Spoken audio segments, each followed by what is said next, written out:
Hello.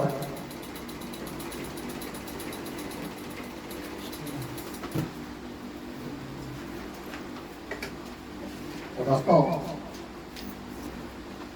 ये आपकी class 12 chemistry का बहुत ही मोस्ट इम्पॉर्टेंट चैप्टर जो विलियन है, इंग्लिश में क्या बोलते हैं, सोल्यूशन बोलते हैं। और विलियन क्या होता है? जब दो या दो से अधिक पदार्थों को आपस में मिला दिया जाए और वो मिल करके क्या हो जाए, एक जैसे हो जाए, है ना।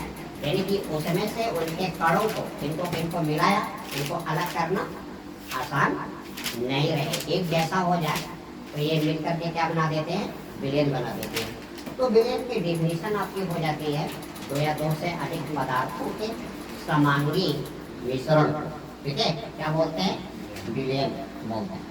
तो आपका विलयन यानी ये इंग्लिश में आप बोलेंगे सॉल्यूशन, और इसकी डेफिनेशन हो जाएगी दो या दो से अधिक पदार्थों के, दो या दो से अधिक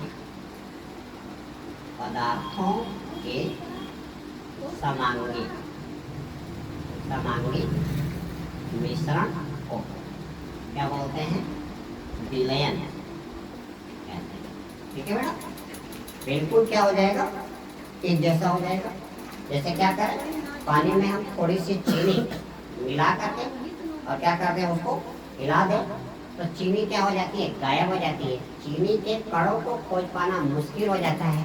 इसके पीछे कारण क्या है कि जब आप चीनी को पानी में घोलोगे तो चीनी के जो कण होते हैं वो काफी छोटे छोटे पार्टिकल में क्या हो जाते हैं, टूट जाते हैं। ठीक है, चीनी के कण काफी छोटे छोटे पार्टिकल में टूट जाते हैं। और यहाँ पे विलायक अवस्था में क्या है, पानी है, और पानी के अणुओं के बीच में क्या होता है, खाली स्थान होता है, जिसको आप बोलते हो अंतरा अणु स्थान या इंटरमॉलिक्यूलर स्पेस बोलते हैं।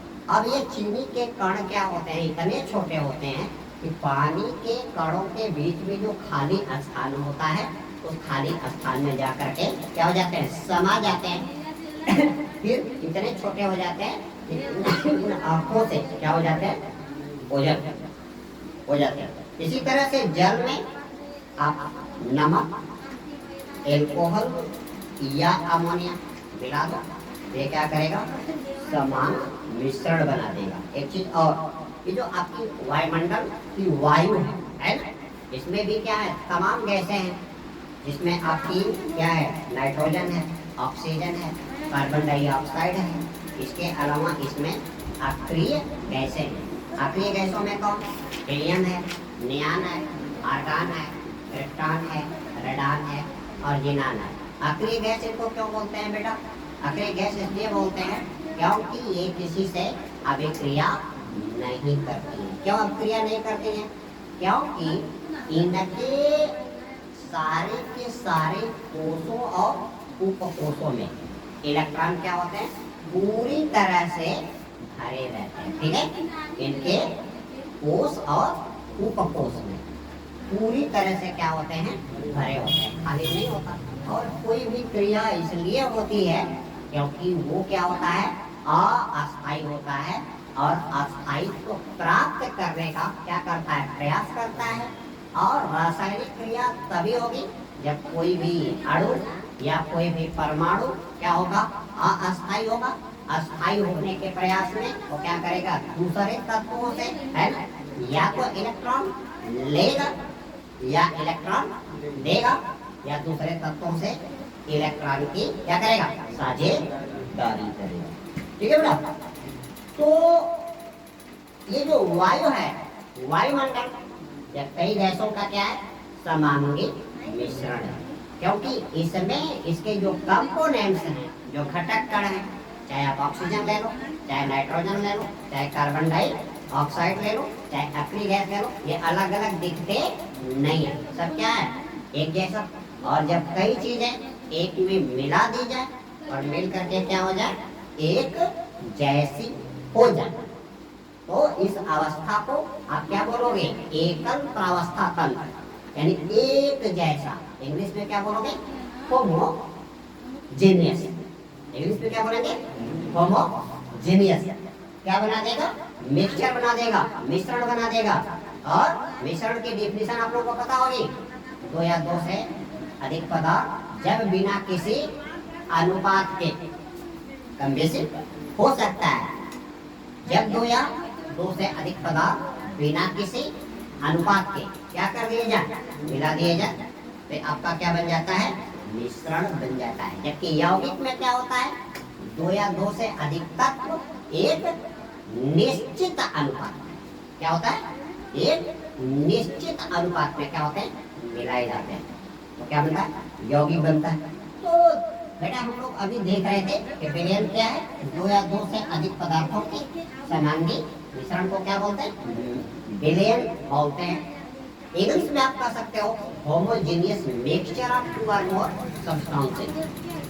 दो या दो से अधिक पदार्थों का समांगी ये आपका मिश्रण क्या कहलाएगा?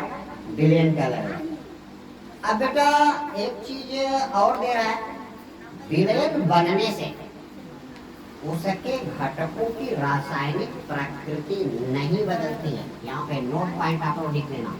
विलयन बनने से उसके घटकों की रासायनिक प्रकृति नहीं बदलती है। इसका मतलब समझ रहे हैं आप लोग? क्या करें? मान लीजिए आप जो है चीनी प्लस पानी और प्लस नमक प्लस क्या?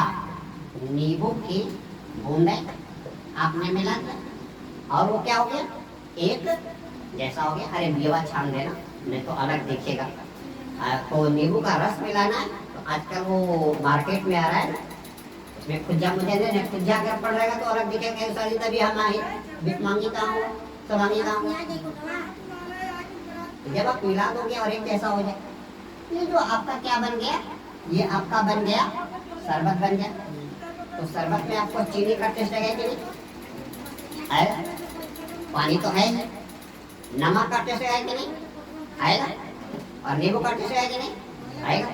तो यहाँ पे विलयन में ये जो कंपोनेंट्स मिलाए गए उनका गुण नहीं बदलेगा।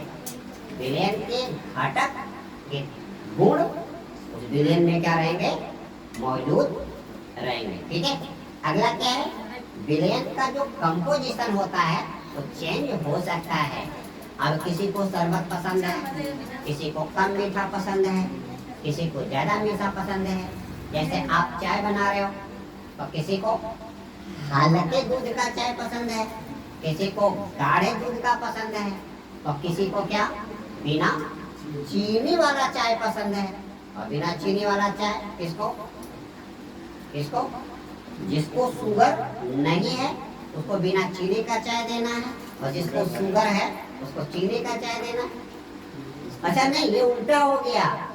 जिसको शुगर है उसको चीनी का चाय नहीं देना है, क्योंकि चीनी उसके लिए क्या है? खतरनाक। बेटा ये जो बीमारी है आपकी, क्या डायबिटीज जिसको बोलते हो शुगर, विज्ञान की भाषा में बोलते हो डायबिटीज मेलाइटस। ठीक है। ये क्या होता है? ये आपके शरीर की एक अंतःस्रावी ग्रंथि है, एंडोक्राइन ग्लैंड, जो आपके किसमें? पाचन तंत्र में है। इसका नाम है क्या? आग्नेयाशय या पैंक्रियाज। और पैंक्रियाज में, पैंक्रियाज क्या है? एक मिश्रित ग्रंथि है। 11 में मैंने आप लोगों को पढ़ाया था कि पैंक्रियाज क्या है? एक मिश्रित ग्रंथि है। यह अंतःस्रावी और बहिस्रावी दोनों तरह का काम करती है। बहिस्रावी के रूप में इसमें से क्या निकलता है? पैंक्रियाटिक जूस, अग्न्याशयिक रस निकलता है, जिसमें आपके क्या एमाइलेज, एस्टीएक्टिन, लाइपेज वगैरह, ठीक है, ये होते हैं जो क्या करते हैं? प्रोटीन का, वसा का पाचन करते हैं। इसी आपके पैंक्रियाज में कुछ विशेष प्रकार की कोशिकाएं होती हैं जो क्या होती हैं? एंडोक्राइनल होती हैं, अंतःस्रावी होती हैं।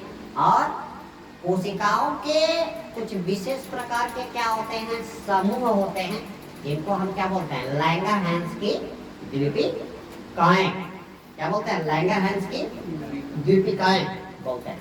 इन लैंगरहैंस की द्वीपिकाओं में क्या होते हैं, आपके 3 तरह की कोशिकाएं होती हैं। एक होता है अल्फा सेल्स, दूसरा होता है बीटा सेल्स और तीसरा होता है गामा सेल। अल्फा सेल्स से बेटा ग्लूकेगान नाम का हार्मोन निकलता है, जो क्या करता है, बॉडी में भूखमरी की स्टेज हो जाने पे क्या करता है, ग्लाइकोजन को ग्लूकोज के फॉर्म में कन्वर्ट करता है। ये प्रक्रिया, इस प्रक्रिया में आपका लीवर भी भाग लेता है। ग्लूकेगान हार्मोन की सहायता से क्या करता है, ग्लाइकोजन को ग्लूकोज में परिवर्तन करता है, यानी ग्लाइकोजन को तोड़ता है किसमें, ग्लूकोज में। और जब ग्लाइकोजन का ग्लूकोज में कन्वर्जन होता है तो इस प्रक्रिया को आप बोलते हो ग्लाइकोजेनोलाइसिस बोलते हो। क्या बोलते हो, ग्लाइकोजेनोलाइसिस। अब क्या होता है, आपके आइसोलेट्स ऑफ लैंगरहैंस की द्वीपिका जो आपके पैंक्रियाज में है, उनके बीटा कोशिकाओं से, इनसे बीटा कोशिकाओं से इंसुलिन नाम का एक क्या करता है, हार्मोन्स निकलता है, जो क्या करता है, शरीर में पाचन की क्रिया होने के बाद ग्लूकोज का अवशोषण के बाद ब्लड में क्या होता है, लेवल बढ़ जाता है। तो ये लीवर क्या करता है, इंसुलिन हार्मोन्स की सहायता से जरूरत से ज्यादा ग्लूकोज को, है ना, क्या करता है, ग्लाइकोजन में कन्वर्ट करके आपके मांसपेशियों में क्या कर देता है, स्टोर कर लेता है। ठीक उसी तरह से जैसे कि खेती में क्या होता है, एक किसान के पास 60 कुंटल 70 कुंटल गल्ला पैदा हो जाता है, तो क्या होता है, उस गल्ले को, धान को कुटा करके क्या करके, चाल पसोर करके कुचली में रख देता है, और जब उसको भूखमरी की या उसके पास स्टोरेज में कमी आती है तो अपने कुचली में से निकाल करके क्या करता है, यूटिलाइज करता है। ठीक है, इसी तरह से हमारे बॉडी में भी एक मैकेनिज्म है कि जरूरत से ज्यादा ग्लूकोज को, है ना, क्या करेगा, ये आपका लीवर इंसुलिन हार्मोन्स की सहायता से क्या करेगा, ग्लाइकोजन में बदल देगा। ठीक है, और बॉडी के अंदर क्या करेगा, स्टोर कर लेगा। लेकिन कुछ लोगों का पैंक्रियाज, ठीक है, एबनॉर्मल होता है। किनका एबनॉर्मल होगा, जो ज्यादा आराम की जिंदगी बिता रहे हैं, ठीक है, जिनको ज्यादा खा तो रहे खूब लेकिन परिश्रम कम कर रहे हैं। ठीक है, तो ऐसे लोगों को, खासतौर से मोटापे लोगों को, मोटे मोटे थुन लोगों को ये क्या हो जाता है, डायबिटीज की बीमारी हो जाती है। उनका पैंक्रियाज, जब आप डाइट का लोड देते जाओगे, टेंशन से आप क्या हो, भरपूर हो, मोटापे से पीड़ित हो, एक्सरसाइज नहीं कर रहे हो, तो पैंक्रियाज पे क्या पड़ेगा, लोड पड़ने लगता है, और ये पैंक्रियाज एबनॉर्मलिटी यानी कि इनकैपेबिलिटी शो करने लगता है। इंसुलिन हार्मोन्स का फॉर्मेशन क्या करने लगता है, ब्लॉक करने लगता है, बंद करने लगता है। तो ऐसे स्टेज में क्या होगा, लीवर क्या असमर्थ होने लगता है, वो क्या करेगा, ग्लूकोज को ग्लाइकोजन में कन्वर्ट नहीं कर पाता है, या प्रोसेस धीमी होने लगती है। तो ऐसे स्टेज में आपके ब्लड में क्या होती है, ग्लूकोज की मात्रा क्या होने लगती है, बढ़ने लगती है। और ये ग्लूकोज की मात्रा जब बढ़ जाती है, ठीक है, तो ये क्या करता है, आपके वृक्क के द्वारा, आपके किडनी के द्वारा छन छन करके क्या करती है, यूरिन में आने लगती है। और दोस्तों, जब आपके ब्लड में क्या करेगी, ये ग्लूकोज की मात्रा बढ़ेगी, यानी इसका स्टोरेज बॉडी में कम होने लगेगा। ऐसे स्टेज में क्या होती हैं, ये आपके शरीर की कोशिकाएं भी क्या करती हैं, इस ग्लूकोज का यूटिलाइजेशन करने से मना करने लगती है। और ऐसे स्टेज में व्यक्ति का शरीर क्या होने लगता है, कमजोर होने लगता है, उसको थकावट आने लगती है। ठीक है, उसको प्यास ज़्यादा आने लगती है, उसको भूख ज़्यादा आने लगती है, और उसकी क्या हो जाती है, पेशाब करने की जो टेंडेंसी होती है वो क्या हो जाती है, बहुत तेज क्या हो जाती है, बढ़ जाती है। और एक चीज, वो जहाँ पे पेशाब करता है उसके पेशाब में चींटियाँ, ठीक है, उसके पेशाब में चींटियाँ लगने लगती हैं। तो यदि ये लक्षण किसी व्यक्ति को दिख रहा है तो आप जान जाइए कि वो क्या है, डायबिटीज है, मेलाइटिस से पीड़ित है। और आपको क्लास 11th में मैंने बताया था कि डायबिटीज मेलाइटिस को भी हमने दो ग्रुप में बांटा था। एक को मैंने बताया था NIDDM और एक को बताया था IDDM। मैंने थोड़ा सा मजाक के तौर पे बोल दिया था नींद मीडियम साहब और ईद मीडियम साहब, हैं? नींद मीडियम साहब और ईद मीडियम साहब, यानी कि non insulin dependent diabetes mellitus and insulin dependent diabetes mellitus. और यहाँ पे जो इंसुलिन डिपेंडेंट डायबिटीज मेलाइटिस ये काफी खतरनाक है। इसमें क्या होगा, ये आपका पैंक्रियाज पूरी तरह से इनकैपेबल हो जाता है क्या करने के लिए, इंसुलिन प्रोडक्शन करने के लिए। तो यहाँ पे व्यक्ति को खाना खाने के समय या नाश्ता करेगा तो उसको क्या इंसुलिन के इंजेक्शन दिए जाएंगे। एक तरफ नाश्ता करेगा और तुरंत उसको इंसुलिन के इंजेक्शन दिए जाएंगे। दूसरा क्या है, जो नॉन इंसुलिन डिपेंडेंट है, यानी कि अभी उसके आहार में कंट्रोलिंग कर दिया जाए, ठीक है, और उसको रेगुलर एक्सरसाइज करवाई जाए, ठीक है। तो या योगा वगैरह पे उसको क्या किया जाए, लोड किया जाए, उसको जोड़ा जाए। प्रतिदिन उसको क्या किया जाए, 4 किलोमीटर 5 किलोमीटर पैदल तेजी तेजी से भोर में चलवाया जाए। तो ये कंजम्पशन ऑफ ग्लूकोज उसका क्या करेगा, बढ़ जाएगा और उसके बॉडी में ये धीरे धीरे क्या कहते हैं ग्लूकोज लेवल क्या हो जाएगा, मेंटेन होने लगेगा। यानी जो हाइपरग्लाइसेमिया कंडीशन या टेंडेंसी जो पैदा हो रही है ये क्या हो जाएगी, मेंटेन हो जाएगी, ठीक है। तो आप इस तरह से डायबिटीज या मेलाइटिस के रोगियों को आप कंट्रोल कर सकते हो। तो दोस्तों क्या बताया कि विलेन का जो संगठन होता है, विलेन का कंपोजिशन वो क्या हो सकता है, परिवर्तनशील होता है। अभी मैंने बताया ना कि किसी को चीनी की चाय पसंद है, किसी को बिना चीनी की चाय पसंद है। इसी टॉपिक पे हमारी वो चर्चा आगे बढ़ गई, ठीक है। किसी को कम मीठा शरबत पसंद है, किसी को ज़्यादा मीठा शरबत है पसंद है। तो विलेन का कंपोजिशन ये क्या कर सकता है, चेंज कर सकता है। तो दोस्तों इस वीडियो लिंक में इतना ही। अगले वीडियो लिंक में हम लोग विलेन के घटक विलायक और विलेय, इसके बाद आपके विलेनों के प्रकार। तो विलायक आपका क्या होता है, जिसमें घोला जाता है, और विलेय क्या होता है, जिसमें घोला जाता है। लेकिन एक्चुअल में विलेयन में विलायक और विलेय की परिभाषा है कि विलेयन के कंपोनेंट्स में से जिसकी मात्रा ज़्यादा है, जिसकी मात्रा ज़्यादा है वो क्या है, विलायक है। और जिसकी मात्रा क्या है, कम है, वो क्या है, विलेय। इसके बाद विलेयन के प्रकार, विलेयन आपके 9 प्रकार के संभव हैं। इसके बाद हम विलेयन की टाइप्स जो है तनु विलेयन, सांद्र विलेयन, संतृप्त विलेयन, अति संतृप्त विलेयन, ठीक है, और असंतृप्त विलेयन, ठीक है। ये सारे टॉपिक्स हम लोग देखेंगे। और फिर इसके बाद विलेय का देखेंगे सॉल्युबिलिटी, है ना, कि कोई पदार्थ विलेय किसी दिए गए तापमान पे विलायक की निश्चित मात्रा में अधिकतम कितना घुल जा रहा है, वो उसकी सॉल्युबिलिटी को प्रभावित करने वाले फैक्टर्स के बारे में चर्चा करेंगे। तो आप हमारे इन टॉपिक से रिलेटेड अगले वीडियो देखने की बेसब्री से इंतजार करते रहिए। और बहुत ही जल्दी हमारा इन टॉपिक से रिलेटेड जो वीडियो लिंक रिलीज होगा उस टॉपिक में इतना ही। धन्यवाद।